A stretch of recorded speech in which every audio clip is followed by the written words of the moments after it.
tiene como tema aproximaciones a la pareja y al vínculo amoroso. Vamos a comenzar con Jaime Castrellón, quien posee maestría y estudios de doctorado en psicología clínica por la UNAM. Es analista de grupo, egresado de la Asociación Mexicana de Psicoterapia Analítica de Grupo, de AMPAG, 1997, y donde también ha sido analista didacta, maestro de seminario, supervisor y coterapeuta docente de la AMPAG. Esto lo lleva hasta la fecha. Trabaja y practica clínica por más de 35 años en instituciones gubernamentales, en la IAPS, en las ONGs y a nivel de consultorio privado atendiendo a adultos, parejas y en grupos terapéuticos. Coordina grupos de reflexión para diversas poblaciones manejando temas como codependencia, depresión y ansiedad y conflictos de pareja, entre otros. Actual presidente del Consejo Mexicano de Psicoanálisis y de Psicoterapia 2020-2023. Bienvenido, Jaime. Adelante. Buen día. Buen día a todos. Es un gusto estar con nuestros compañeros ponentes, Pepe Aguilar y Flavio, maestro Flavio, y un saludo a todos los colegas y personas que nos siguen en este increíble congreso de nuestra asociación AMPAC. Inicio mi trabajo, voy a compartir pantalla y bueno, espero cubrir mis tiempos. Aquí estamos.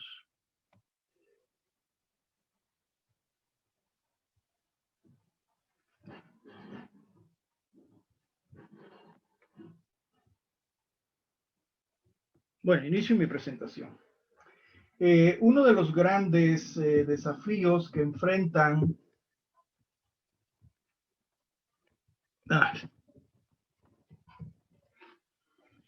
bueno, aquí pasó algo. Vamos a ver. Bueno, quizás entonces, María José, ¿me puedes apoyar con la que tú tienes atrás, por favor? Voy a dejar de compartir y voy a tratar nuevamente de ver si se arranca.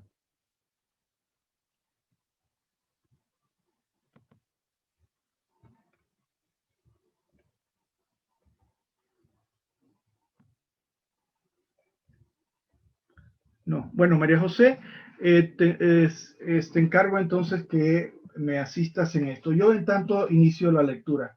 Uno de los grandes desafíos que enfrentan los seres humanos para ser felices y lograr un desarrollo armónico en pareja es el poder mantener una relación estable y satisfactoria en el plano amoroso. En ese sentido, observamos de manera cotidiana que existe un malestar cultural postmoderno que viven hombres y mujeres, adultos jóvenes, ya que desde las concepciones psicoanalíticas, teóricas y clínicas prevalecen en la actualidad los vínculos, ahí estamos, ya sería la siguiente, los vínculos amorosos narcisistas. Al respecto, en este trabajo describiré las principales facetas de la personalidad y de los vínculos narcisísticos dentro de la pareja. Se esbozarán líneas interpretativas y manejos terapéuticos de sus actuaciones inconscientes y se señalarán algunos aspectos terapéuticos de sus actuaciones inconscientes y se señalarán algunos aspectos socioculturales que determinan en mucho el desencuentro amoroso y lo complejo de los conflictos intrapsíquicos e intersubjetivos que llegan a la consulta psicoanalítica. Quisiera empezar mi presentación comentando que uno de los motivos de consulta psicológica más frecuente en la actualidad son los relacionados a las decepciones amorosas que sufren los enamorados y de los problemas en la convivencia en las relaciones de pareja que recién inician. También acuden con frecuencia adultos jóvenes, hombres y mujeres exitosos en el trabajo, pero que tienen dificultades para iniciar y consolidar una relación amorosa. Acuden los que padecen experiencias dolorosas y angustiantes alrededor de una o varias experiencias de infidelidad en su búsqueda del amor y las típicas rupturas amorosas, repentinas y incomprendidas generalmente por los involucrados. En este problema se reflejan tanto en la atención individual como en las terapias de pareja, familias y en los grupos terapéuticos. La que sigue, por favor.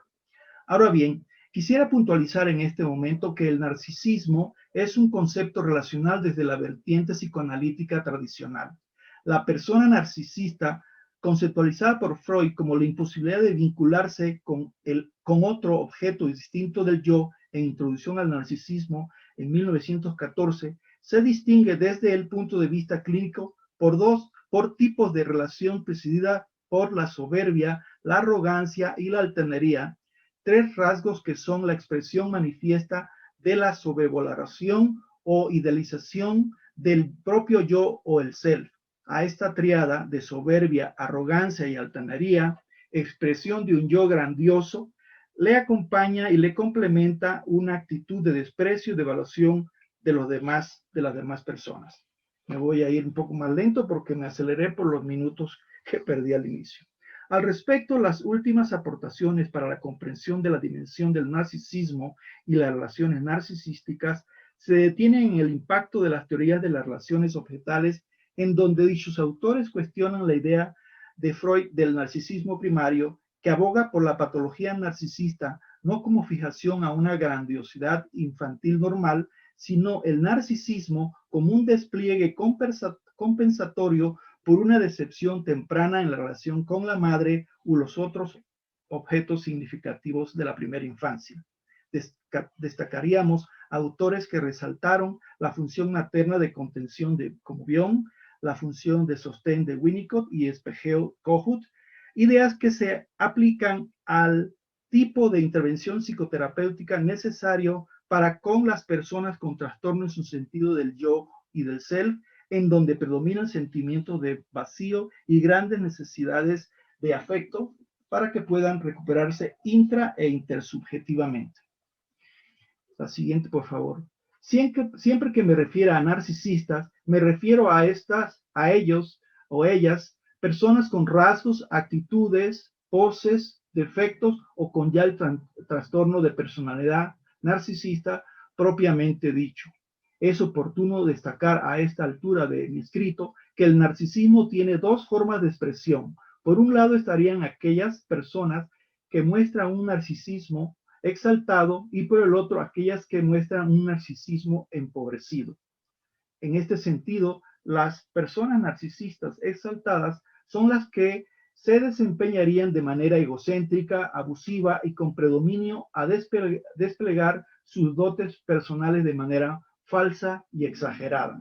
Las personas con un narcisismo empobrecido se manejarán desde un autoconcepto pobre, débil y devaluado, visto generalmente a través de una baja autoestima y fuertes necesidades de dependencia emocional y de ser valorados afectivamente por parte de los otros.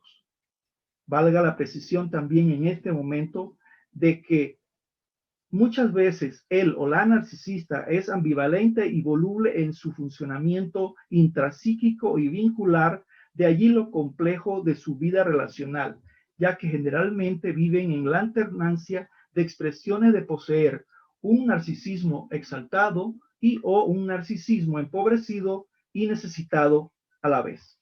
La siguiente, por favor. Se va a quedar la pantalla. No, había una pantalla en blanco. ¿Pudieras entonces quitar esta, María José, por favor? Porque va a ser el caso. El caso que quiero compartirles seguidamente es la viñeta de una secuencia relacional en donde podemos apreciar el vínculo narcisista en los miembros de la misma. Se trata, si quitamos la imagen, para no distraer, pero bueno. Se trata de un adulto joven de 34 años que va a verme porque comenta que está muy deprimido por la muerte trágica y repentina de un hermano recién hacía un año. No había terminado de hacer este planteamiento cuando de una vez comenta que me siento solo y mi vida no tiene sentido porque no tengo novia. Sí. Agrega que él quiere una relación bien y duradera, pero no sabe por qué sus relaciones no prosperan. Sí. Prosigue y dice que quisiera saber en qué estoy mal y que ya no quiere, y dice que ya no quiere salir con chicas solo por salir y tener sexo sin ton ni son. Relata inmediatamente su último intento de romance, secuencia que es la condensación de múltiples intentonas de acercamientos sentimentales recientes con chicas. El previo fue que la señorita con la que sale la conoció en el pasillo el último día que ella laboraba en la empresa donde él trabaja. Se gustaron, luego de unos días se saludaron por Facebook y ¡zas! Le impresionó de entrada la foto de perfil en donde ella mostraba poca ropa, un calzón cachetero, sigue del paciente, y pensó inmediatamente, esta debe ser una cabrona, sí. Se citaron una tarde para ir a la plaza comercial y al cine. Ese día él se desconcertó porque ella se la pasó toda la tarde en el celular y él, aunque hacía intentos de platicar cualquier bobada, ella se hacía la diva texteando. Sí. Ya transcurrida la tardeada, luego de que se queja amargamente de que le pagó las palomitas y el cine, y luego de unas cervezas, él entra en malestar, por lo que él también decide dejarla como moped, o sea, sola por largo rato en la mesa y se va a pajarear al baño y de paso a una que otra boutique de los alrededores. El encuentro evolucionó entre poses de pseudo-indiferencia de él y o de ella, uno que otro beso sin más en el cine y pasillos de la plaza. En un momento él le pregunta por qué se portaba así de indiferente, ¿sí? A lo que ella le contesta que lo estaba probando, motivo por el cual él ardido le dice que allí quedaba todo. Luego de quererla mandar a la goma rápidamente y de ofrecimiento de que él la regresaba de manera cortés supuestamente a su casa, finalmente la despacha a casa en un Uber. Luego de esta secuencia, antes de despedirse los narcisos, él no sabía cómo apretar la tecla de su interés predominantemente sexual abusivo, por tanto, intuye que ella igual iba a engancharse y sin más le suelta boca de jarra temas sexuales, a lo que ella le sigue la corriente y le comenta que estaría padre y chido que solo se dieran para sexo, sí, de ella.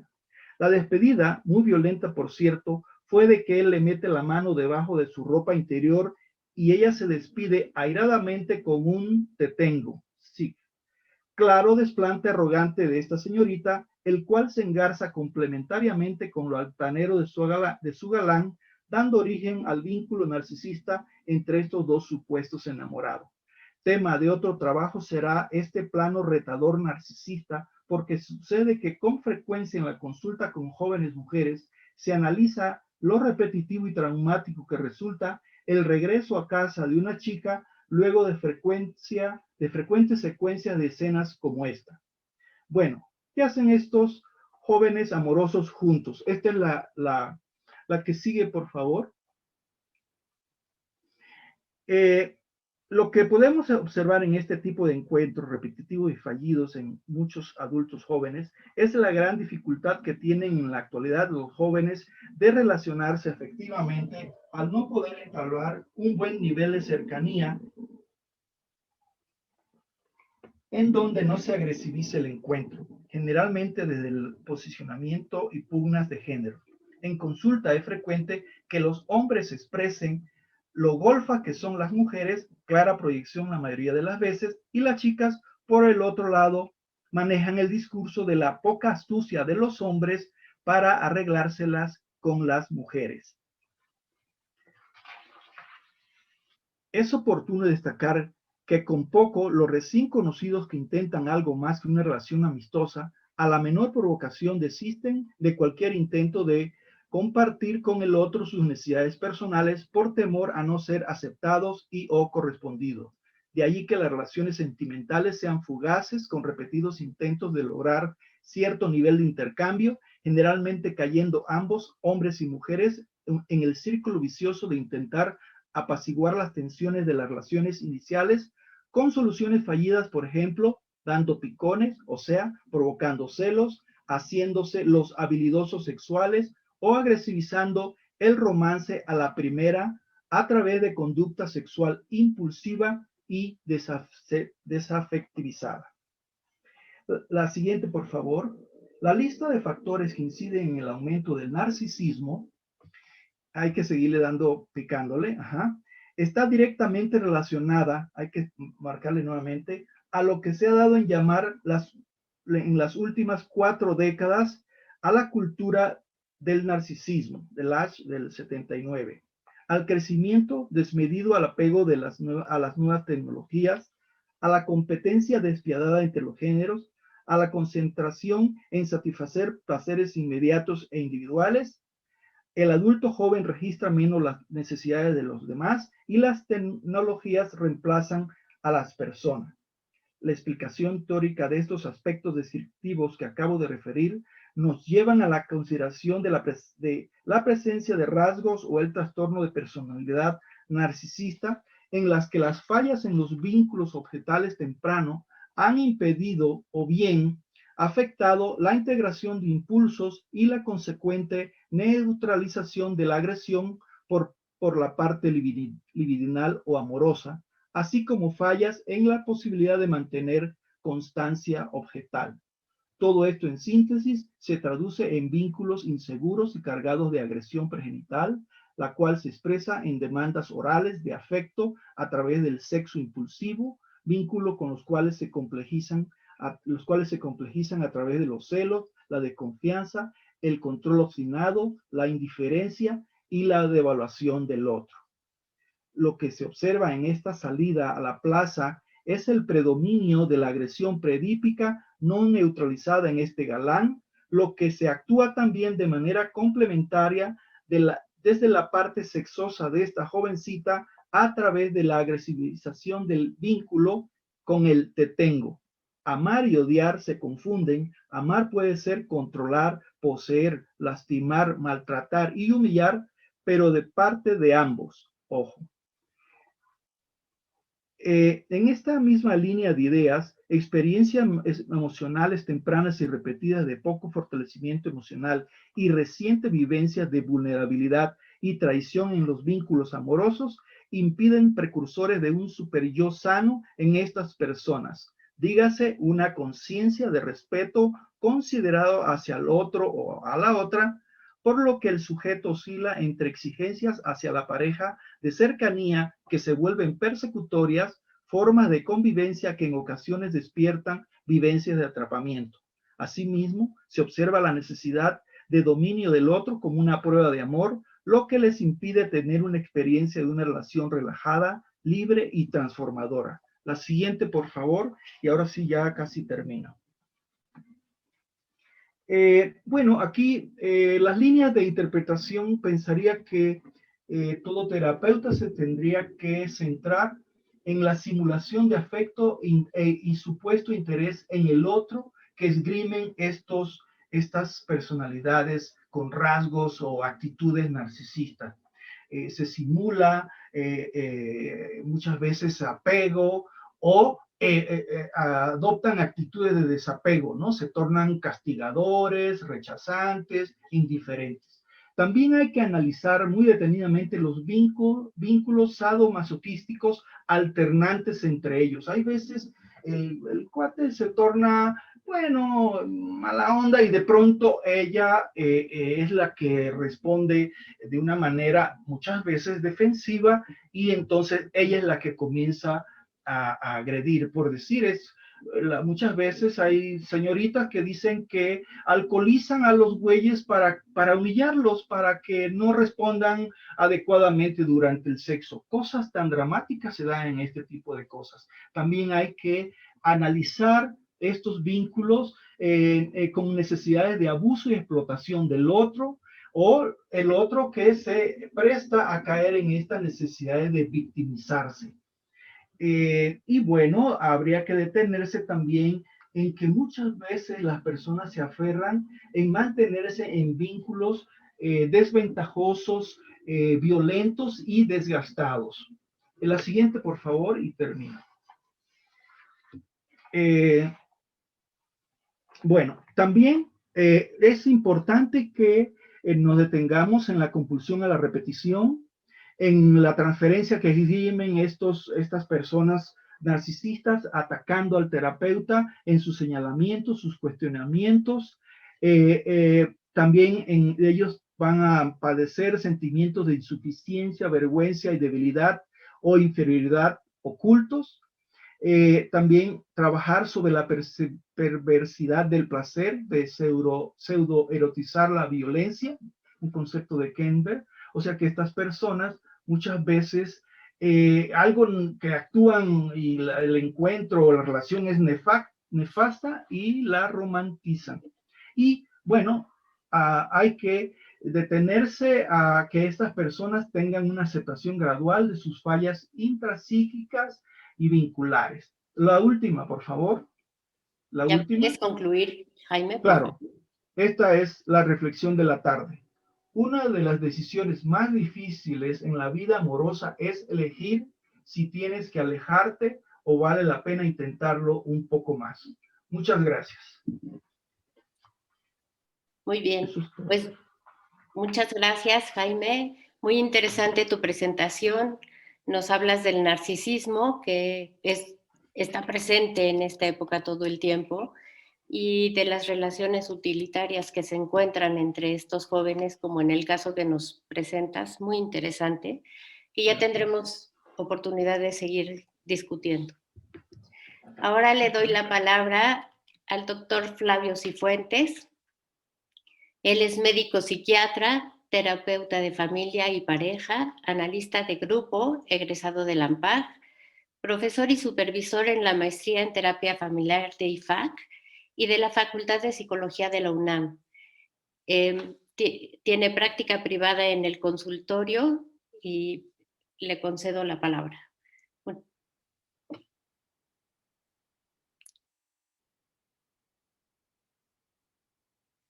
No se oye, Flavio. El micrófono ya se oye. Muy bien. Sí. Pues decía que con mucho gusto y con mucho interés de estar aquí en esta mesa, compartiendo con estos dos colegas de hace muchos años y de hace pocos también.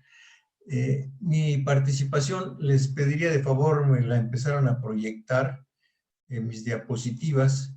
Yo me voy a referir especialmente a un grupo de parejas que en coterapia estuvimos coordinando, dirigiendo con José Ángel, que aquí va a estar también participando en esta mesa. No me escuchó. ¿Quién nos apoya técnicamente de mis diapositivas? Gracias, sí. Entonces, esta es, por favor, la segunda. Y me voy a referir especialmente a la número 2, la 2, por favor, esta. Me voy a referir a esta terapia de parejas en grupo, y aquí quiero referirme brevísimamente a un encuadre teórico técnico. Y este encuadre, en lo teórico, que voy a describir brevemente la perspectiva sistémica. Pensándolo así, desde lo sistémico, como todo sistema, la pareja tendrá o estará formada por dos elementos, cada uno de los cónyuges que se relacionan en un vínculo permanente o continuo. Generalmente todos los sistemas se les describe jerarquías, límites, territorio y geografía. En este caso de la pareja, esas categorías que se han descrito en lo general para los sistemas, llevado acá a la relación de pareja, podemos tomar dos de esas categorías, la de jerarquía, límites, y agregar una más, la de grado de intimidad, que nos permitiría entender desde esta perspectiva y con estos lentes cómo puede uno visualizar el funcionamiento de la pareja. Jerarquía, esta categoría se refiere a esta capacidad, habilidad, posibilidad de que los cónyuges en la pareja puedan ir decidiendo sobre qué hacer, qué no hacer, qué tener, qué no tener, cómo comportarse, cómo no comportarse, cómo manejar sus pertenencias. Y generalmente en el extremo izquierdo estoy intentando representar en un rectángulo al varón, en un círculo a la mujer, y en estos dos pongo el rectángulo de mayores dimensiones intentando representar que es el que toma la jerarquía número 1, y en el círculo con menores dimensiones, representando a la mujer que en esta primera versión de la jerarquía tomaría el número 2. En el medio estaría donde al revés, el círculo más grande tendría el número 1 en jerarquía y el rectángulo más pequeño tendría el número 2 en jerarquía. Y luego acá en el extremo derecho estarían un rectángulo y un círculo más o menos semejantes, tratando de representar que la jerarquía estaría pretendiendo ser al mismo grado, nivel o cantidad, y que esta relación generalmente establece una competencia, escaladas simétricas y una disfunción en la relación de la pareja. ¿Pueden pasar a la siguiente, por favor? La siguiente jerarquía, la de los límites, esta de límites, esta jerarquía, esta categoría, límites, estaría refiriéndose a un espacio que hay entre los dos integrantes de las parejas y que estaría marcando este espacio de la pareja, este espacio que va delimitando el espacio de interacción, de relación y de intercambio entre la pareja. Y lo que quiero representar con estas líneas continuas es que el límite en este caso se trata de un límite rígido que no permite ni la entrada ni la salida de una manera fluida. En el opuesto, en este otro caso, en un límite permeable, estaría representándolo por esta línea punteada, esta otra línea punteada, que estaría representando el intento gráfico de decir, en estas parejas, lo que entra y sale en el espacio de la pareja es muy, muy amplio, muy abundante y sin control. Y acá, en el lado derecho, estoy representando con guiones. Estos guiones de esta línea estaría mostrando el intento de decir, y aquí los límites son flexibles, son hablados, son acordados entre los miembros de la pareja. La otra, por favor. La siguiente, que habla del grado de intimidad. Aquí también podríamos contemplar tres posibilidades. Una, en que el grado de intimidad es de sobreinvolucramiento, donde la pareja representada aquí estarían prácticamente uno encima del otro. Serían parejas que transcurren sus días y sus años viviendo juntos permanentemente, tanto de día como de noche. Y son estos que trabajan juntos, viven juntos y todo lo hacen juntos. Están sobreinvolucrados y están simbiotizados. La otra opción sería una pareja distante en la que hay un espacio grande de tiempo y de distancia geográfica entre ambos y que encuentran algunos momentos de cercanía. Y la tercera opción, la de que este grado de intimidad fuese flexible de acuerdo a lo que la necesidad de cada uno de los dos y de las tareas y funciones de la pareja requiera de la cercanía y el grado de cercanía entre los dos. La siguiente, por favor. Y fíjense que de estas categorías que son las que en un modelo de intervención, de evaluación y de terapia de pareja con una perspectiva sistémica, ya diagnosticados, identificados, que esas son las alteraciones predominantes o principales en la relación disfuncional, entonces podemos pensar en qué intervenciones la ventaja de las técnicas sistémicas muestra que hay maneras de intervenir muy precisas, exactas y simples. Por ejemplo, cuando nos dirigimos a mejorar la comunicación, si ya en una pareja detectamos las alteraciones, entonces le vamos a proponer ejercicios de comunicación. Y estos ejercicios de comunicación tienen estas características que son como fundamentales en la observación, investigación y trabajo con las parejas cuando estamos en esta línea de la comunicación. Y entonces necesitamos ver si así lo hacen e indicar, observar que sí lo lleven a cabo, que una pareja central le pidamos se siente frente a frente, que estén hablando por turnos, que uno hable por un X minutos dirigiéndose al otro cónyuge y el otro escucha. Luego el otro toma su turno con iguales características. Que hablaran sobre un solo tema, el que hayan acordado, sin salirse del mismo hasta agotarlo, y que se dé la retroalimentación y validación de lo comunicado por uno y otro, y también por turnos. Esto de retroalimentar es de comunicarse, intercambiar lo que las comunicaciones y los mensajes en especial que se recibieron, los relatos, las narrativas que se recibieron, se estén o validando o modificando o cuestionando o preguntando.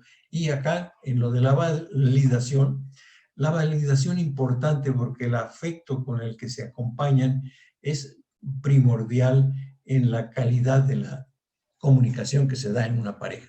La siguiente, por favor. Estas intervenciones técnicas sistémicas, aparte de esto de cuando intervenimos en la comunicación, tenemos otras dirigidas a modificar las escaladas simétricas en las discusiones interminables. En estos casos, cuando esta disfunción, esta alteración, este síntoma, esta patología se presenta persistente, intensa, continuamente, entonces podemos utilizar las intervenciones paradójicas.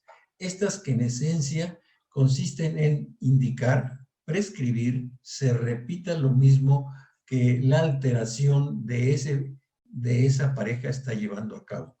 Por decirlo en otras palabras, es prescribir el síntoma.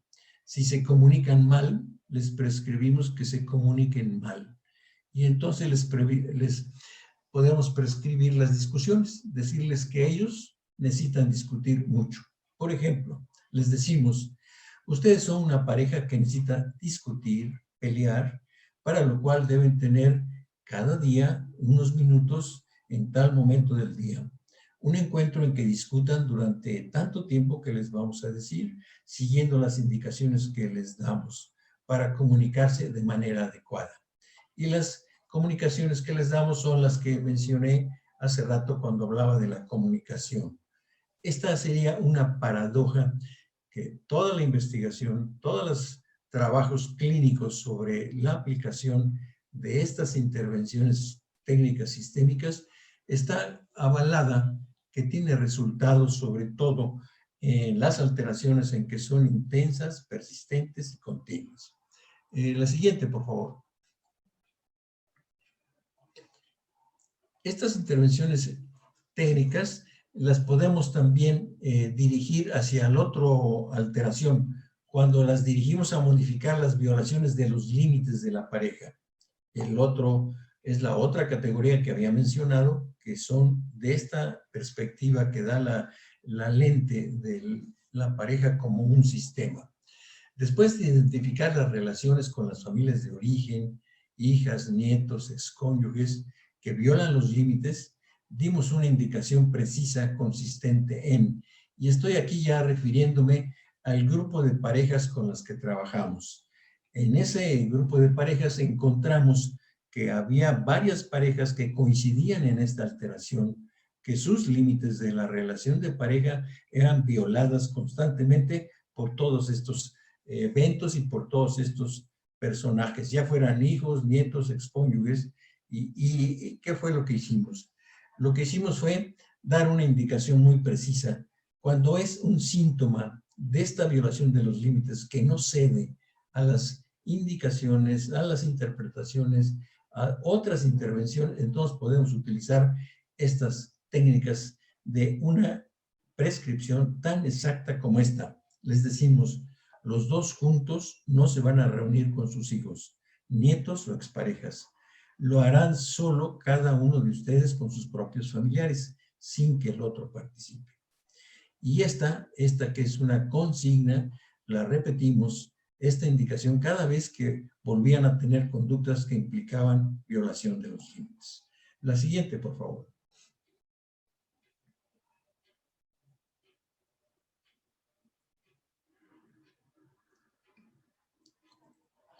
Luego, podemos comentar que observando a estos grupos y buscando identificar los denominadores comunes en los conflictos que son semejantes o que son diferentes o opuestos, por ejemplo, en estas parejas que vimos, coincidieron en que los hijos, los parientes o las exparejas violaron el espacio de la pareja.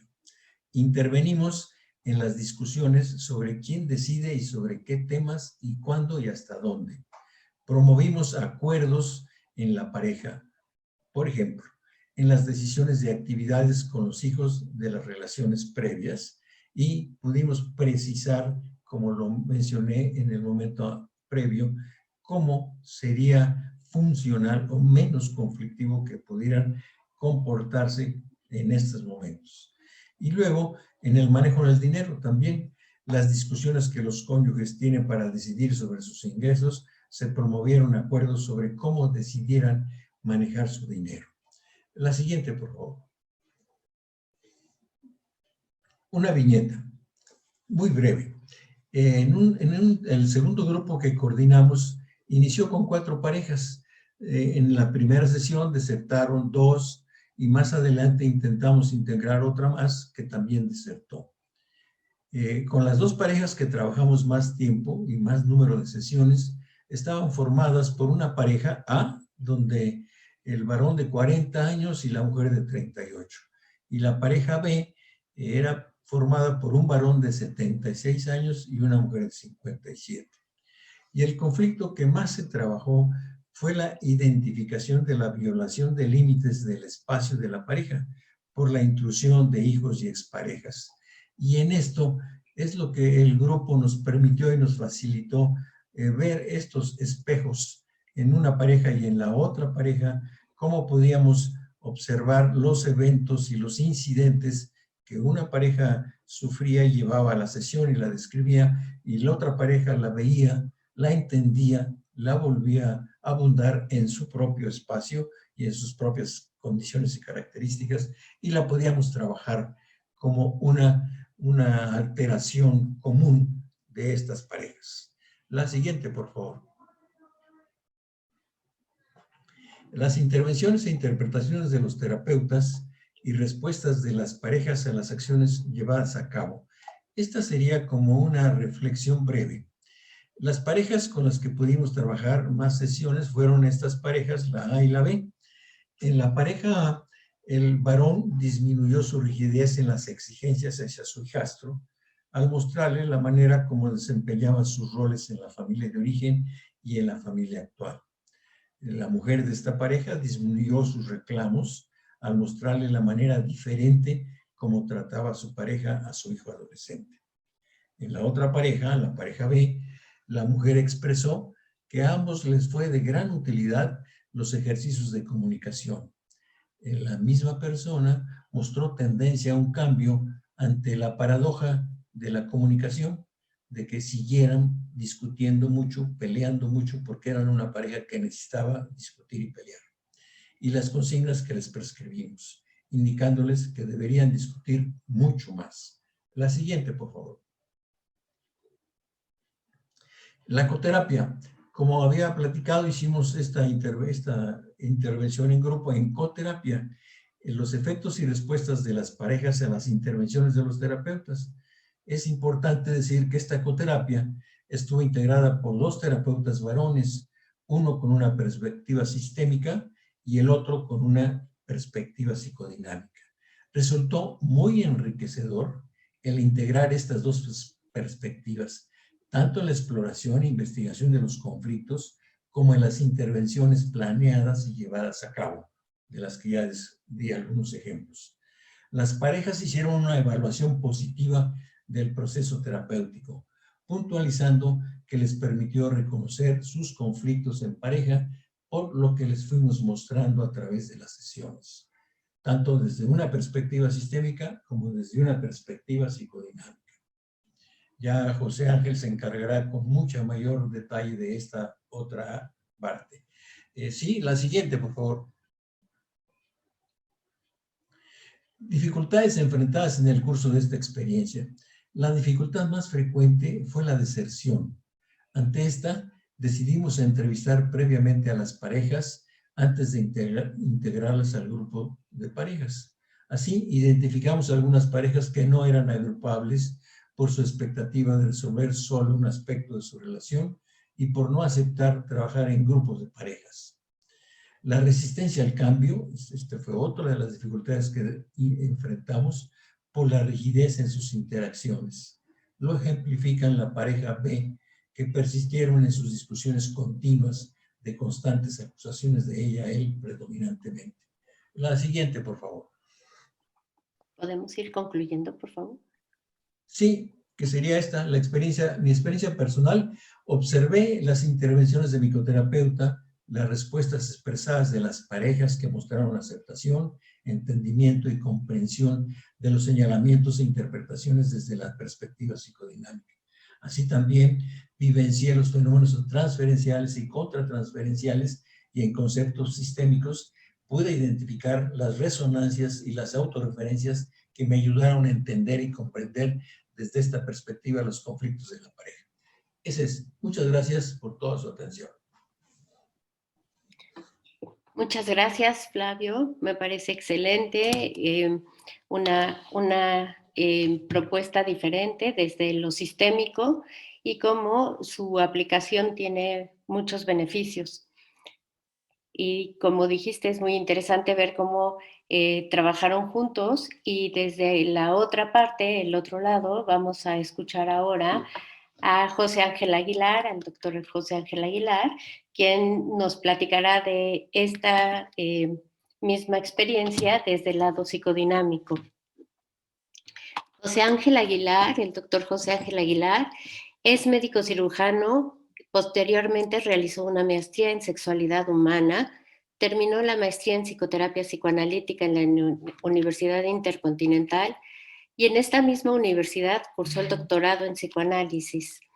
Es egresado de la formación de psicoanálisis grupal de la Asociación Mexicana de Grupo, AMPAG, donde formó parte de la mesa directiva en la coordinación de difusión de actividades y actividades científicas.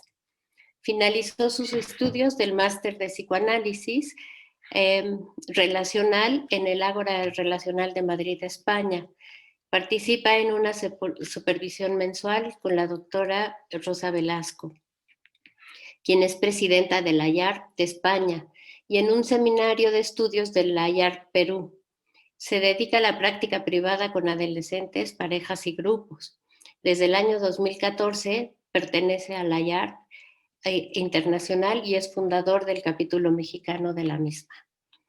Además, es el presidente de la Asociación Mexicana de Psicoanálisis y Psicoterapia Relacional. Se ha dedicado en los últimos años al estudio y difusión del psicoanálisis relacional, en cursos, talleres, conferencias, y ha escrito sobre el tema.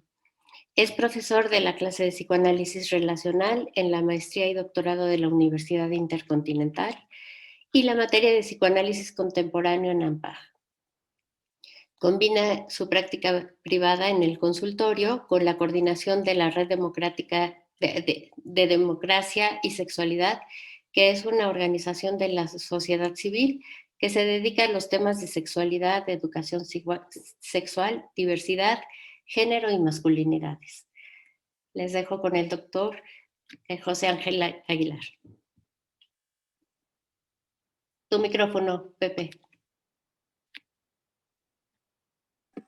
Muchas gracias, Laura. Muchas gracias a los compañeros y a la mesa. Y como lo he dicho en las otras presentaciones, muy agradecido con AMPAG y con esta mesa directiva del cual yo estuve un rato con ustedes. Entonces, me da mucho gusto que tú, Laura, como representante, estés coordinando esta mesa de este gran congreso. Y la otra parte, compartir con Jaime y con Flavio, también es una experiencia, porque ha sido una experiencia muy interesante con Flavio, porque hemos visto que realmente la única institución que tiene una experiencia de trabajo grupal con parejas es AMPAG. Hemos tratado de buscar artículos y no ha sido fácil. Por ahí Flavio encontró uno y también me decía que ni LEF, ni FAC, ni otras organizaciones específicamente dedicadas a las parejas hayan tenido esta gran experiencia que tenemos nosotros, que no somos los iniciadores, hubo quien lo inició, ya tiene años AMPAC trabajando, entonces es un orgullo tener una experiencia como AMPAC en este trabajo. Entonces, voy a presentar, como decía Flavio, la parte psicodinámica unida a una situación que, como muchos de ustedes conocen, yo estoy metido, que es la parte relacional, en donde va la perspectiva de género. Entonces, explicar cómo logramos incluir en los señalamientos la perspectiva de género, aparte de la situación psicodinámica. Entonces, empezaré.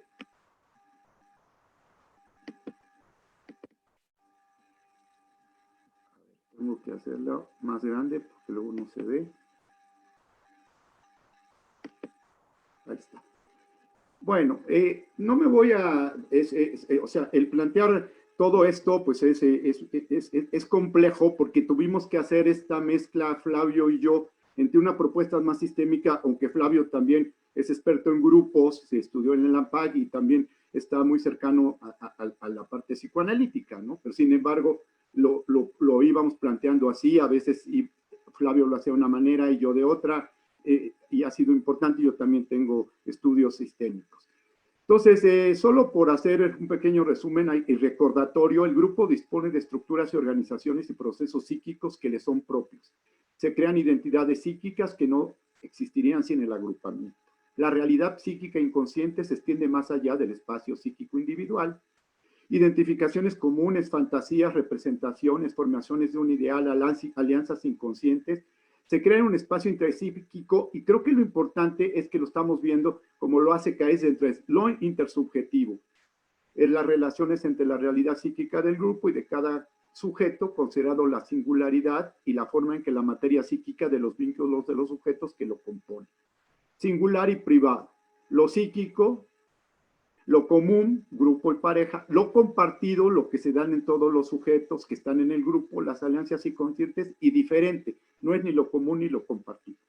La experiencia de grupo son 3 instancias, el grupo, las instancias intersubjetivas y lo intrapsíquico. Y bueno, los grupólogos, como nos planteamos, sabemos los supuestos de Bion, y que nos hablan de que el grupo tiene 3 etapas: dependencia, que se piensa que va a haber un proveedor de sustento de grupo; ataque y fuga, que existe un enemigo y es necesario atacarlo o huir con él; el apareamiento, si se piensa en la llegada del Mesías.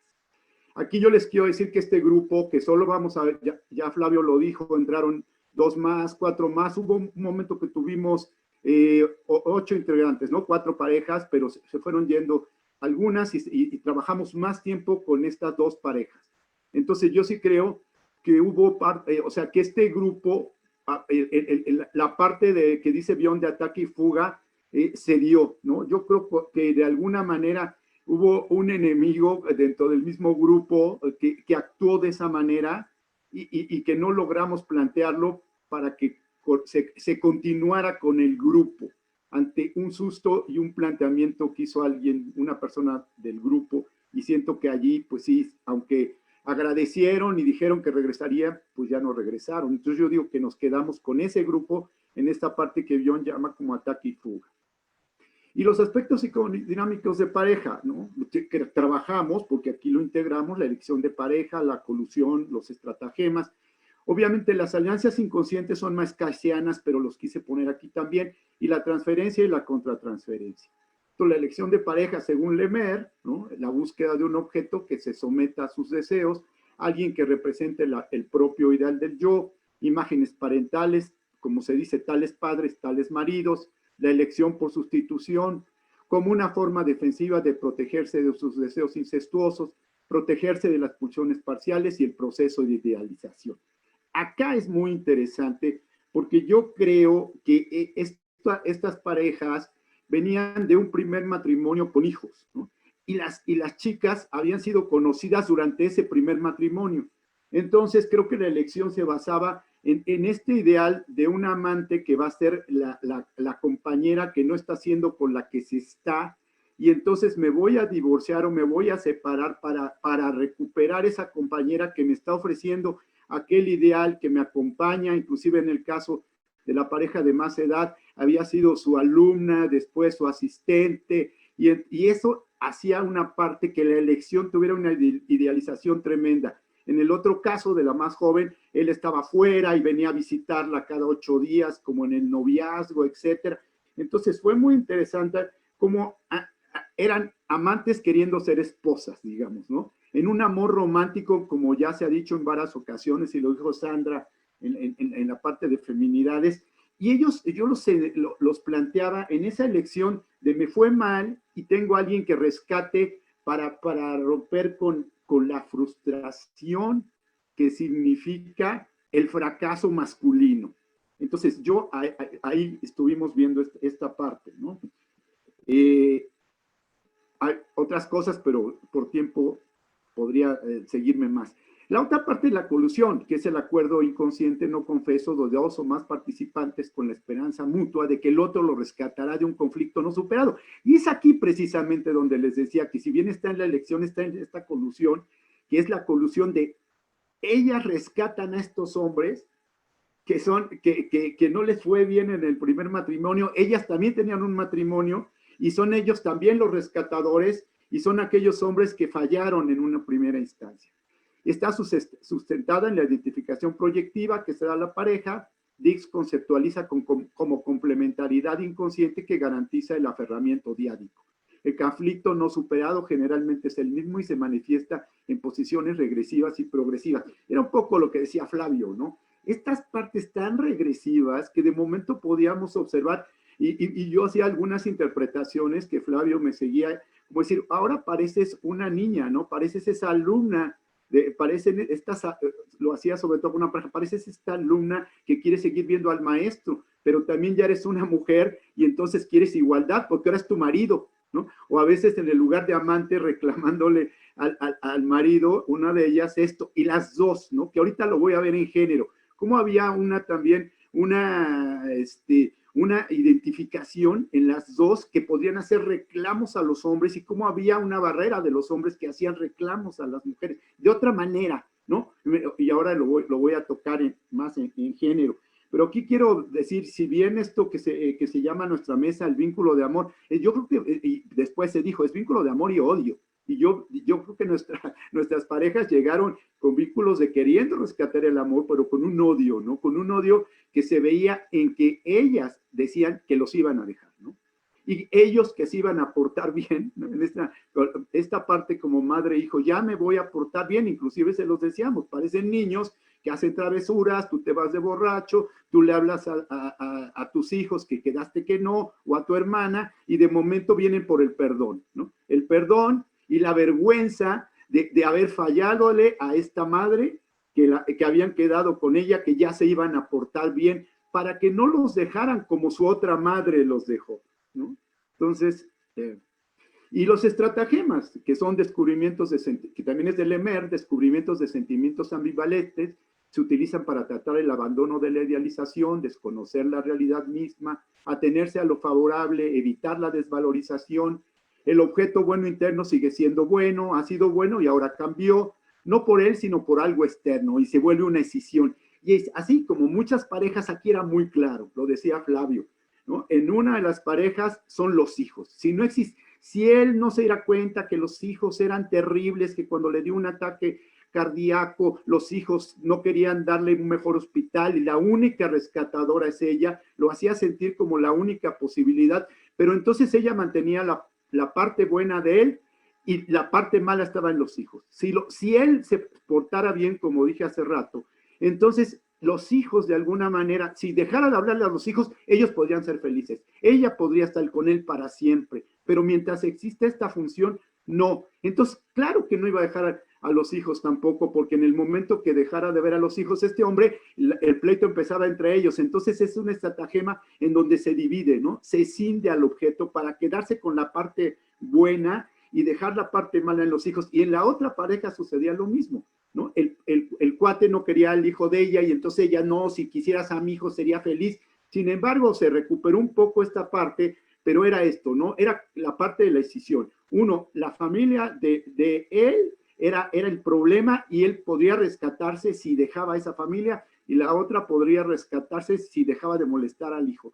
Entonces, es súper interesante cómo las parejas, lo sabemos, hacen estratagemas para poder exigir y seguir en esta línea que hablaba Flavio en este caso, que yo sentía de amor, odio, agresión, violencia, ¿no? Y sensación de ser niños desprotegidos que no saben cómo comportarse con una mamá dura y la madre no deja que se separen de sus faldas, ¿no? Y ellos corren, se escapan y se escapan de las faldas, vienen avergonzados y culpables y ellas los perdonan con condiciones. Y la condición es de que no me abandones, hijo, porque si no, no puedo ser madre. Y bueno, aquí yo ponía las alianzas inconscientes que son parte de la parte grupal más que de la de pareja, porque ahí estamos viendo más la colusión, que son formaciones psíquicas comunes compartidas que se anulan en la conjunción de las relaciones inconscientes que mantienen los sujetos de un vínculo entre sí. Un conjunto el cual están ligados, siendo ellos a la vez parte integrante y también parte constituyente. La alianza es a la vez un proceso y un medio de cumplimiento de fines inconscientes. Y esto es parte de lo que nos dice CAES. Las funciones fóricas, el portapalabra, el portasueños, el portasíntoma, el portaideales. Y aquí es muy interesante cómo tuvimos esta parte, ¿no? Veíamos con Flavio cómo salió el sueño. Uno de los sueños en unas parejas era que tenía 3 estatuas gigantes, el hombre mayor, ¿no? Y entonces la mujer que quería ser la coterapeuta de Flavio, por cierto, me quería quitar mi lugar, esta señora, dice, pues yo ya sé, tu sueño es tu hermana, tu mamá y tu hija, que nunca te den dejado. Y entonces nosotros interpretamos, no, esas estatuas, y una, la más agresiva, eres tú, y el otro somos Flavio y somos yo. Entonces, con eso podríamos ubicar los sueños de alguno de ellos y abarcar a los demás, como un ejemplo. El portasíntoma siempre creo que finalmente era este señor enfermo o este otro señor borracho que presentaba el síntoma y por eso había que ir y llevárnoslos a nosotros como a la guardería para que nosotros los pusiéramos en orden. Y el portapalabra siempre era una de ellas, la mujer de 57 años, ella siempre hablaba, llevaba la voz cantante, yo siento que nos corrió a mucha gente, Flavio tal vez piensa que no, y ahí también empezaron situaciones entre Flavio y yo, nos quería separar, y como les decía, y bueno, lo que hay que ver en los grupos y las alianzas inconscientes también es lo transgeneracional, lo intergeneracional y lo intergrupal, que no voy a hablar de eso hoy. En la situación grupal hay tipos de objetos transferenciales, 3 interiores al grupo, la transferencia central con el coordinador, las transferencias laterales entre los otros participantes y con el grupo como tal. Y un objeto exterior al grupo, que es el mundo exterior, esto lo dice Bejarano. Y lo individual, que todos sabemos, procesos de adjudicación de roles inscritos en el mundo intersubjetivo de cada sujeto. Entonces, aquí fue muy interesante. Somos 2 hombres de generaciones diferentes, con propuestas teóricas básicas diferentes, aunque conocemos las otras propuestas.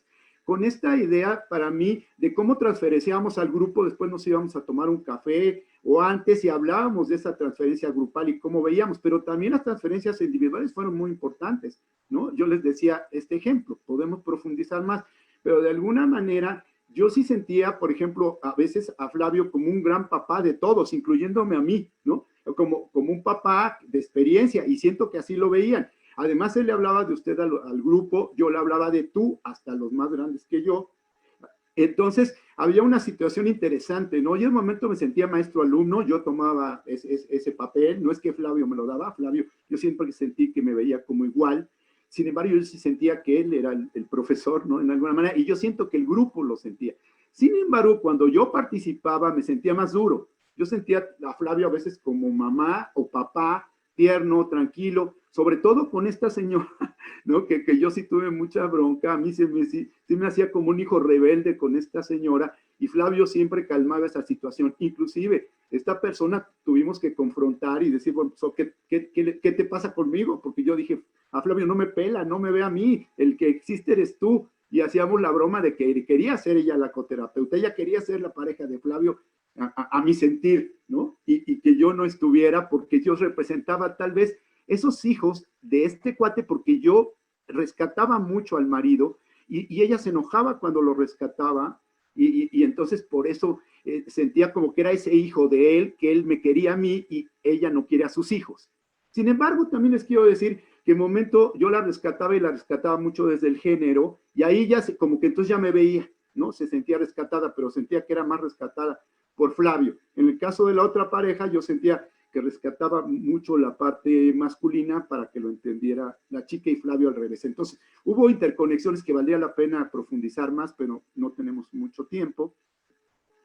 Y bueno, esta perspectiva que me parece también dentro de todo este contexto y que Flavio me permitió que lo integráramos y nos dijo que sí, que es el género, que es una categoría de análisis que hace referencia a la interrelación que existe en las personas entre tanto individuos de distinto sexo, evidencia cómo la construcción sociocultural de la relación entre hombres y mujeres obliga a las personas de ciertas actitudes, roles, determinados comportamientos.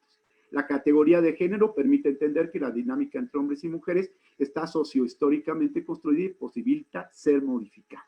Entonces, acá, dos hombres terapeutas de generaciones diferentes, ya desde ahí hay una perspectiva de qué es ser hombre y qué es ser mujer y de cómo finalmente nos metíamos en los roles que yo creo en estas áreas, entre comillas, no me gusta decirlo así, pero así la gente lo entiende, más femeninas. Yo a veces me sentía como más femenino que Flavio y a veces sentía yo la ternura y la posibilidad de Flavio, más entre comillas, vuelvo a decir, porque esto no tiene que ver, pero no podemos entenderlo a veces de otra manera, como yo más duro y más categórico. Entonces, como que nos repartíamos siendo aún dos hombres, estas situaciones internas y externas de configurar como si fuéramos una relación heterosexual, aunque somos una relación homosexual en ese sentido, ¿no? No lo vimos directamente con los pacientes, lo vimos, pero no lo vimos a una profundidad desde la perspectiva de género.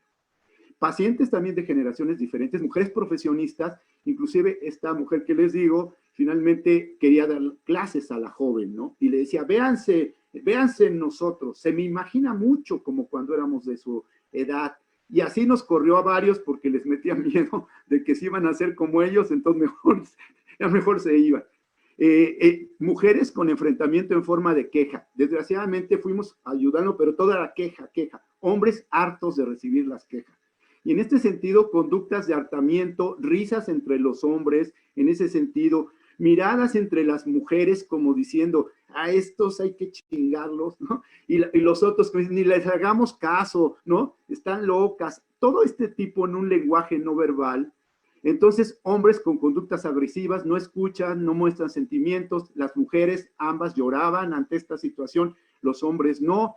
Había identificaciones de género y había después entrecruces donde esta mujer más joven se unía con la mujer más vieja o esta mujer más joven hablaba al, que sería ahí como transferencia, pero también situación de género, hablaba al otro como si fuera su papá, ¿no? Y lo rescataban y veían a la mujer más vieja como bruja cuando finalmente tampoco era así. Y estos viejos, entre comillas, o más grandes, eran como queriendo ser maestros de los más jóvenes. El ejercicio del poder todo el tiempo, ¿no? En este sentido, hombres pidiendo sumisión de las mujeres buscando la igualdad, como dice Jessica Benjamin, el ser el conjunto con el otro. Y entonces realmente nos da para muchísimo explicar todas estas situaciones de género, ¿no? La señora grande siendo madre de ambos, ¿no? Estos portándose como hijos. Entonces, realmente muy apasionante, muy apasionante. Muchas gracias, Flavio, por esta gran experiencia que hemos tenido. Y pues muchas gracias a la mesa y adelante. Buena oportunidad de compartir. Pues muchísimas gracias por el trabajo tan increíble que han presentado. Ha sido de una riqueza enorme. Me parece muy importante ver de qué manera se puede conjuntar un acercamiento sistémico con un acercamiento psicodinámico y desde el punto de vista grupal, cómo se va dando la riqueza, las alianzas, las resonancias, las contratransferencias, las transferencias, y pues me parece que tiene una riqueza enorme de todo lo que nos han presentado. ¿Hay ya alguna pregunta por aquí del público que se las voy a leer? Bueno, hay una felicitación, por supuesto, Adriana Dávila, felicidades Flavio, me encantó tu presentación clara y bondadosa al compartir tu experiencia.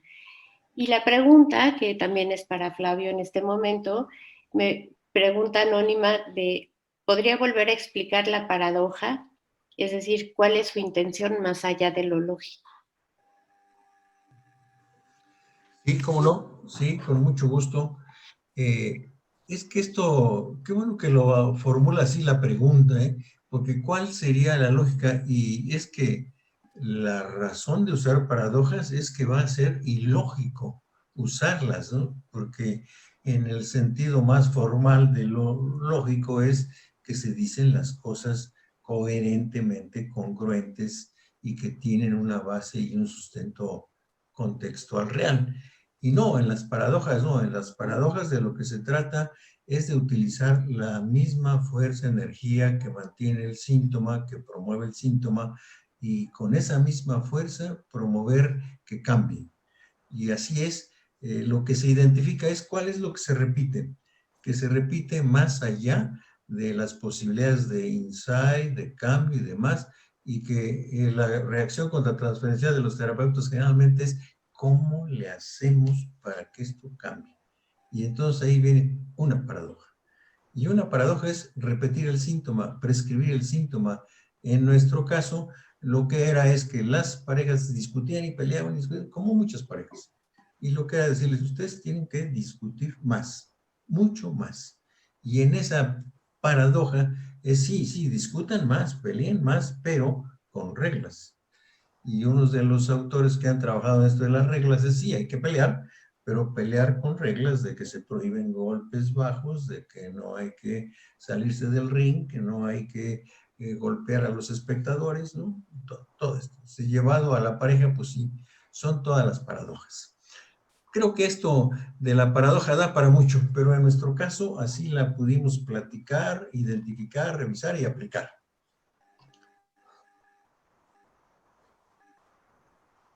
También encontramos aquí una felicitación para Pepe. Dice Claudia, muy buenas presentaciones.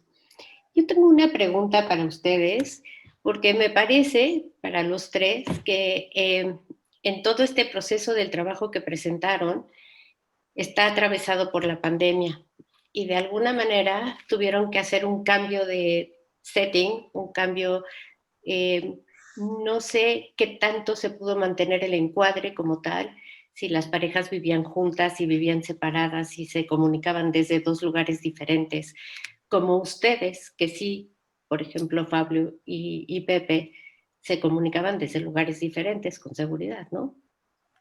¿Y Sí. qué cambios, cómo lo vivieron? Igual para Jaime, quien quiera contestar. Bueno, si quiere, comienzo yo haciendo algún comentario. Este trabajo fue hecho antes de la pandemia para presentar en el Congreso, aunque déjenme decirle que en presencial o en línea, para mi gusto, los fenómenos de las complejidades en la comunicación, en el manejo de los afectos, en los rasgos narcisistas se presentan a distancia o cuando tenemos a las personas en el círculo, en el grupo.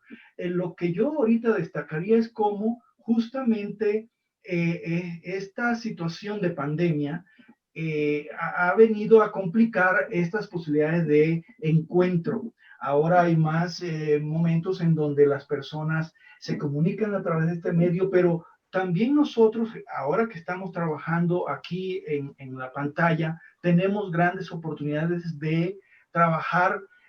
Antes teníamos que ver como así, ahora estamos tan concentrados en que cada cuadrito de las comunicaciones en Skype o Zoom es para poder interpretar en una línea de la resistencia, el otro de qué rol está manejando, si hay una cosa de género en un subgrupo de los participantes, que todos los tenemos allí y podemos leerlo e interpretarlo. Y esto justamente es parte de lo que todos estamos ahora muy ávidos de poder tener esta posibilidad de estar interpretando en todo momento aspectos intrapsíquicos en los participantes del grupo, en cómo hay aquellos que están en un momento dado saboteando la comunicación, y todos nosotros en este caso aquí estaríamos con funcionamiento a diferentes niveles en esta pantalla.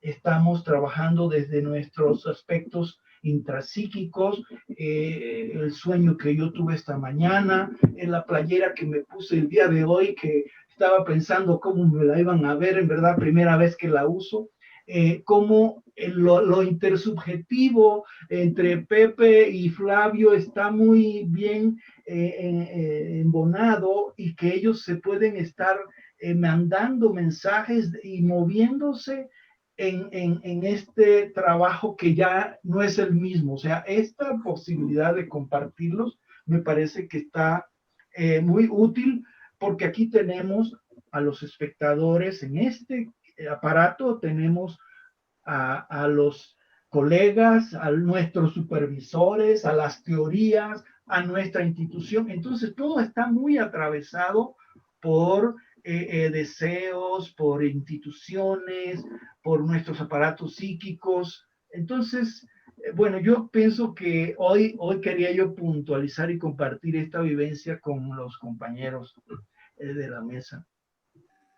A mí sí me gustaría también comentar, porque a nosotros nos pasó que estábamos haciendo ya otro grupo, porque nos quedamos con esta pareja de más edad y sentíamos que era difícil ya que se integraran personas a este grupo, porque sentíamos que estaban con una situación muy especial. Entonces empezamos a hacer otro grupo con gente más joven, y tuvimos, en un principio llegaron dos parejas, después faltaron, y después ya casi se vino la pandemia. Entonces sí nos fuimos y trabajamos con la pareja esta más joven, tratamos de trabajar, pero fue complicado porque los agarramos en una separación de ellos, y entonces el teléfono de ella, más el teléfono de él, más el de Flavio, más el mío, sí había problemas de comunicación desde ese punto, ¿no? También porque ellos vivían en espacios muy alejados, y ahí no logramos lo que hubiéramos querido, ¿no? Sin embargo, bueno, aterrizamos, etcétera. En cambio, con la otra pareja, que fue la que nos ha durado durante todo este proceso, continuamos vía electrónica, y luego les dimos, como decía Flavio, cerramos una etapa que trabajaran algo que tenían que hacerse, unas situaciones psicológicas, etcétera. Ahora no los estamos viendo y quedamos de volvernos a ver hasta que nos trajeran esos resultados. Pero logramos trabajar bastante bien durante bastantes meses, casi toda la pandemia nos la aventamos Flavio y yo con una única pareja. Pero sí, con la otra y con los que iban a integrarse a ese nuevo grupo, ya no pudimos rescatarlos, y sí fue mucho de la comunicación. De eso pienso, no sé, Flavio, si tú piensas algo más.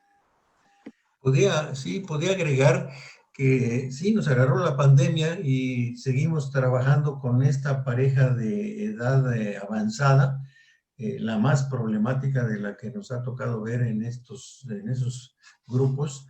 Y lo que nos pasó, sí, es que ellos dos estaban al principio de la pandemia, estaban viviendo juntos, estaban en una sola aparato, una sola computadora, y José Ángel se unía con la suya y yo con la mía, y entonces éramos 3.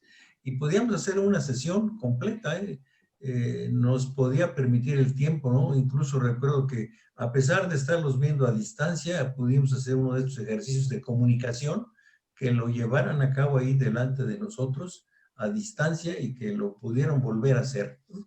Y las interpretaciones que les planteaba, que les impartía José Ángel, también las fueron escuchando, las fueron reflexionando y sí empezaban a elaborarlas. Es un trabajo muy difícil con ellos, pero nos fue muy posible hacerlo a pesar de estar durante la pandemia y a pesar de que en esos momentos tuvieron por diferentes razones separarse y estuvieron 2 semanas separados porque ella, la señora, tuvo que hacer algunas gestiones para no tener el riesgo de contagiar a su pareja, que es una persona de alto riesgo. Se quedaron 2 semanas separados y entonces allí teníamos, sí, las 4 computadoras, él, ella, José Ángel y yo. Entonces, pero todo eso lo fuimos pasando, pudimos trabajar. el trabajar en una manera virtual, a mí me dejó la sensación y la experiencia, si se puede y podemos trabajarlo. Y entonces cada vez nos han dicho, pues tenemos que seguir en la pandemia y tenemos que seguir en lo virtual. Y si es esto de que nos queda de este año y medio del otro, o todo el otro, se puede hacer. Lo que nos dejó de experiencia es, sí se puede hacer en lo virtual, ¿no? Así es. ¿Habría algo más que les gustaría añadir? Sí, Flavio. Pues sí, realmente yo estaba escuchando lo que estaba relacionando José Ángel con otros de los ponentes de este mismo congreso, y a mí se me hizo tan grato, tan agradable, tan oportuno, que hace unos minutos escuchamos en la mesa donde Mark Solms y Daniela Flores Mosri, que nos hablaron de esto, del efecto como eje del afecto, perdón, el afecto como eje organizador del grupo, ¿no? Bueno, todo esto a mí me pareció tan oportuno, porque escuchándole el planteamiento que ellos hicieron, hablaron de todos estos aspectos neurobiológicos que van explicando, por ejemplo, las ideas de jerarquía o el fenómeno de la jerarquía y de los límites, que hace un rato que yo lo planteé, que yo lo expliqué en las categorías diagnósticas de la teoría sistémica llevada a una relación de pareja, ¿no?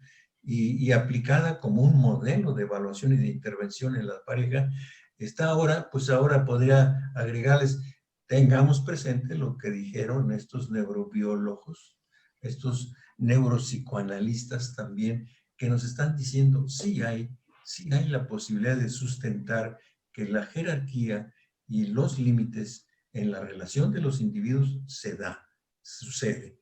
Y ahora llevado a la pareja también. Así, porque el puro concepto de jerarquía y límites y grado de intimidad pareciera muy teórico, pero ya sí sustentado con esto que ellos nos mostraron maravillosamente, que nos explicaron claramente, entonces yo diría, voy a agregarlo y a plantearlo aquí en este momento y decirles, miren, estas categorías sistémicas, jerarquía, límites, grado de intimidad, tienen también un sustento neurobiológico, neuropsicológico, neuropsicoanalítico, y no están totalmente en el aire, ¿no? Además, recordé los estudios de un neurofisiólogo también, Delgado, que desde el siglo pasado, por ahí de fines de los 70, y es mencionado por Minuchin. Minuchin lo menciona que Delgado había en sus experimentos con los monos, con los changos, veía cómo la agresión se descarga, pero en la manada no se descarga indiscriminadamente, porque el experimento que mostraba Delgado era que con una changa que le ponían un aparato que le estimulaba el área temporal, le podía hacer tener reacciones violentas y sacaba su violencia, pero no la sacaba hacia el macho alfa, ni siquiera hacia la hembra preferida del macho, ¿no? La sacaba de su nivel hacia abajo, hacia las demás hembras y hacia los cachorros, ¿no? Ahí, hacia los changuitos, ahí no son cachorros, ¿no? Pero esto yo lo quisiera apuntar porque entonces parte de mi interés, de mi participación en muchas de estas actividades es integrar los conocimientos, los experimentos, todo lo que está expuesto en las teorías y en la técnica, y creo que ahorita es un momento de conjuntar esto y que me daría la seguridad de que qué riqueza nos está dejando este congreso al poder permitir unir esto. Y en esta mesa, esto que José Ángel nos platicó, esto que Jaime nos ha descrito y lo que estamos ahorita comentando, pues también. Creo que esto es lo rico de esto. Claro. Y pues la conjunción que se dio entre ustedes, ¿no? Y creo que el hecho de abordarlo desde lo psicodinámico, pero relacional, me imagino, Pepe, que aquí estaba abordado desde lo relacional, lo hace como más factible y más cercano a la parte sistémica.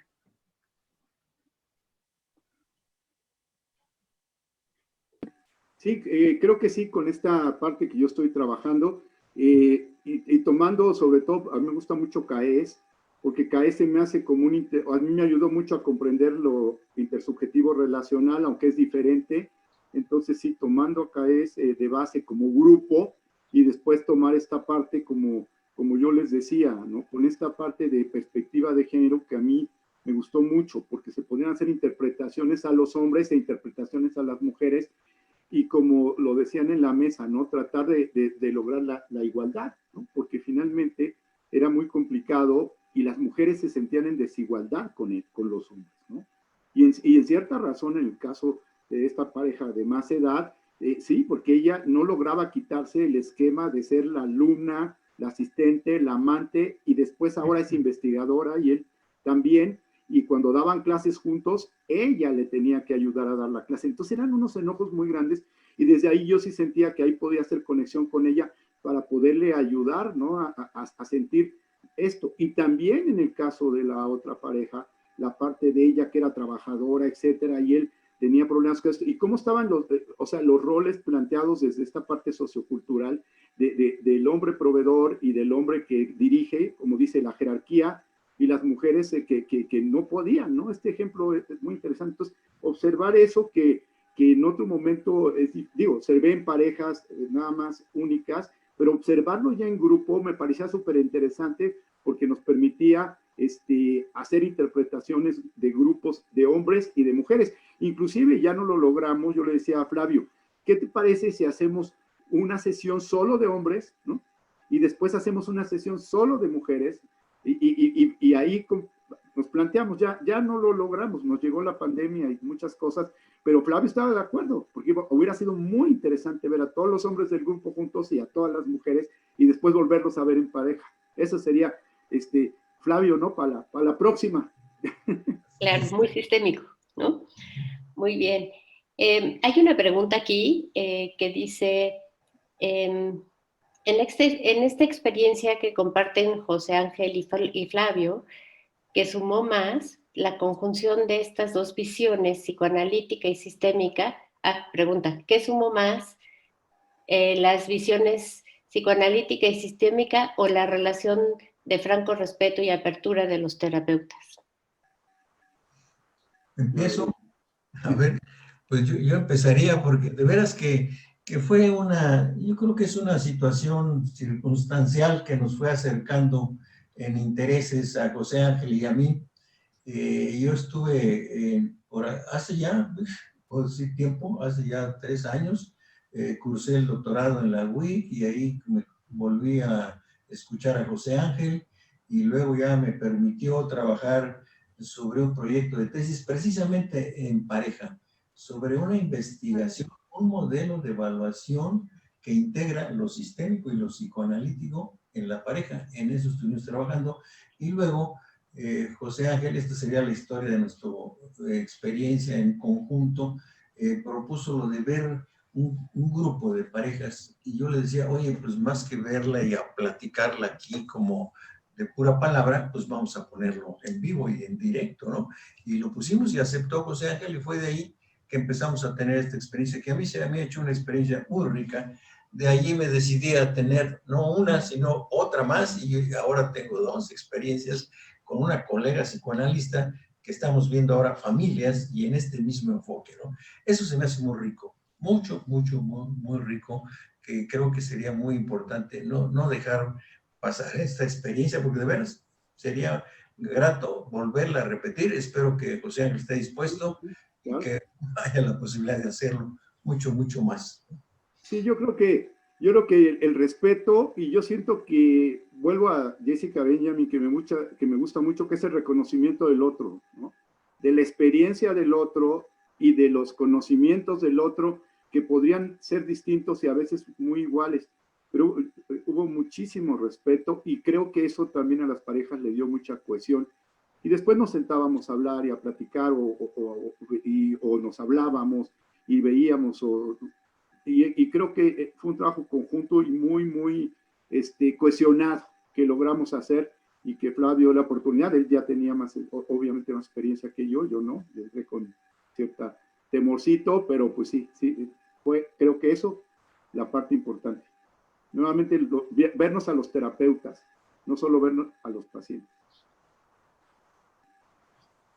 Sí, muy importante, ¿no? Cómo se relacionan entre ustedes y la riqueza que le aportan y la movilidad que se da dentro de las parejas, ¿no?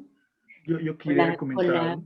parte grupal, sí. Yo quería comentar algo. Es más, aunque este paciente lo vi de manera individual, este paciente fácilmente pudo o es parte de este grupo ya que tuvo Pepe y Flavio, porque justamente plantea problemáticas en cómo manejaba sus afectos, las pugnas que tenía con las mujeres, y esto es lo que también veían Pepe y Flavio, y justamente esto es lo que pasa cuando un paciente lleva un grupo que están los otros participantes del grupo y esa persona le moviliza con sus actuaciones a las señoritas que están dentro del grupo, se despiertan una serie de intercambios entre estas mentalidades y todos están atravesados por cuestiones actuales.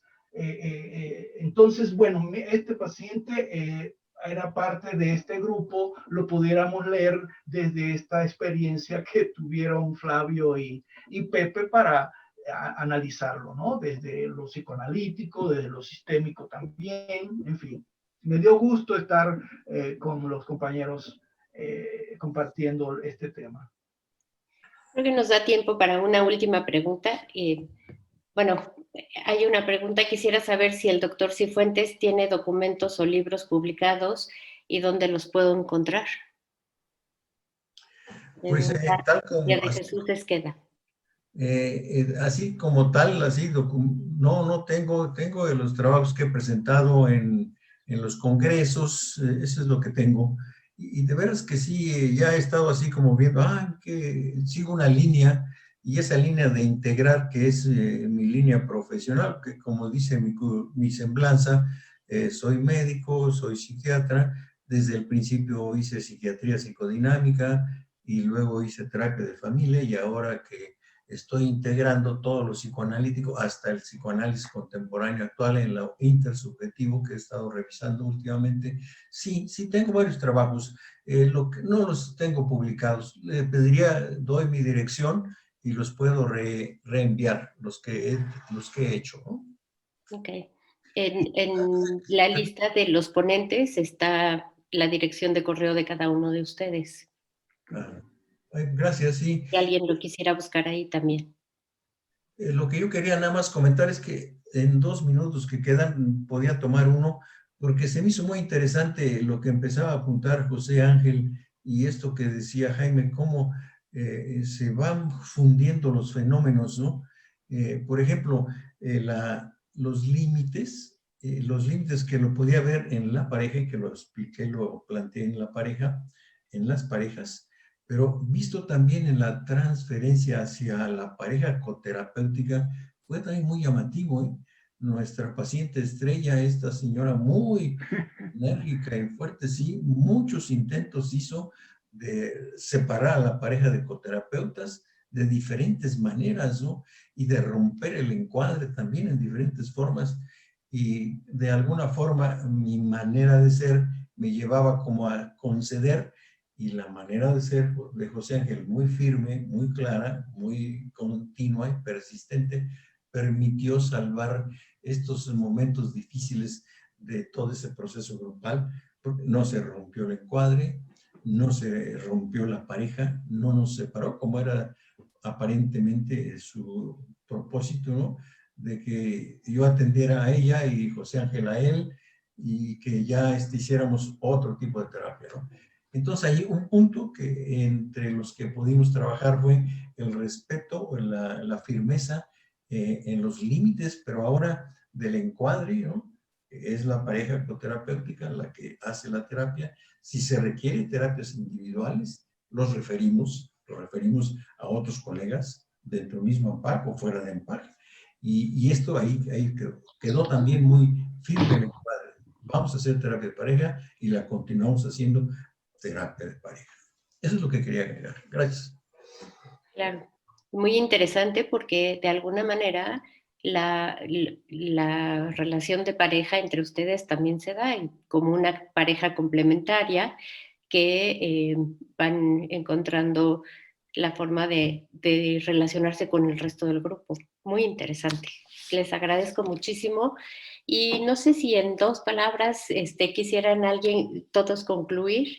¿Quién quiere empezar? Porque ya estamos fuera de tiempo. Muchas gracias al Congreso y muchas gracias a los compañeros, y en especial la experiencia que nos dio ANPAC y la gran oportunidad de hacer este tipo de trabajo es grandiosa. Y es una experiencia, como les decía en un principio, que no existe en las formaciones de pareja y familia. Entonces, un agradecimiento a la ANPAC. Yo también me uno a este agradecimiento a los organizadores del Congreso, a todo el trabajo que vienen haciendo los ampajianos con la población en general. Tenemos mucho que ofrecer a la población y es un gusto haber compartido con los compañeros. Gracias, Laura, y a los compañera María José que nos apoyaron aquí técnicamente. Un abrazo a todos y buen fin de semana. Pues igual yo también un gran reconocimiento por esta opción, esta posibilidad, ahora con lo de la pandemia y toda la crisis de la pandemia y de la crisis económica, que nos pudimos reunir de todas maneras. Un congreso aplazado de mayo del 20 a noviembre del 20, lo pudimos hacer y virtual. Hablo en plural, pero realmente el mérito es de los organizadores que echaron todo su esfuerzo, su conocimiento y su capacidad para hacer realidad este congreso ahora en estas condiciones. A ellos, muchas gracias. Y a los compañeros, Laura y María José, muchas gracias a todos. Y a los que nos escucharon también les agradecemos mucho su atención. Pues muchas gracias. Fue un placer. Hasta luego. Buenas tardes.